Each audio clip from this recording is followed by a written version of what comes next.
Hey everyone, let's solve one previous question of DBMS. This question was asked in GATE CS 2008, question number 83. Consider the following ER diagram. This is our ER diagram. The minimum number of table needed to represent M, N, P, R1, R2 is. Which of the following is a correct attribute set for one of the table for the minimum number of table needed to represent M, N, P, R1, R2, and 4 options are given. So it is asking which options can be attribute of a table. For M, N, P, we need 3 table. For M, 1 table, P, 1 table, and for N, another table. And now two relations R1 and R2. R1 is a many to one relationship, so R1 we can merge with M, right? Now R2 is for weak entity set N, and this is a many to one relationship. This side is many, this side is one, and also this is a total participation. So R2 we can merge with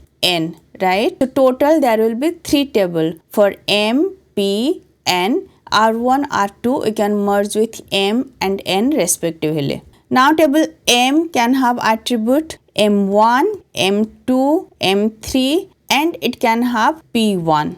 As R1 contain keys of both M1, P1, R2 contain keys of both N1, P1. P can have P1, P2. Next N can have N1, N2, P1. Hence we got 3 tables for 3 entity set M, P, N. M contains M1, M2, M3, P1. P contains P1, P2. N contains P1, N1, N2. Now check the options. Option A, M1, M2, M3, P1. Yes, this is true. This can be attribute of M. Next option B, M1, P1, N1, N2. One table cannot have attribute from 3 entity set. M1 is from M, P1 is from P, N1, N2 is from N. So one table cannot have attribute from 3 entity set, hence it is false. Next option C, M1, P1, N1. Due to same reason, it cannot have attributes from 3 entity set. Option C is also false. Next option D, M1, P1.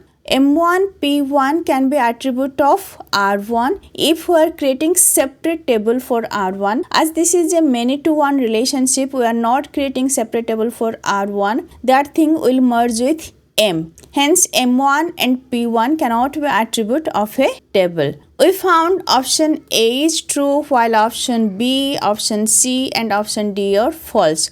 Answer will be option A, M1, M2, M3 and P1. I already discussed how we can convert ER diagram into relational schema. Just go through the lecture, and if this lecture is helpful for you, please like, share and subscribe. Thank you. Bye bye.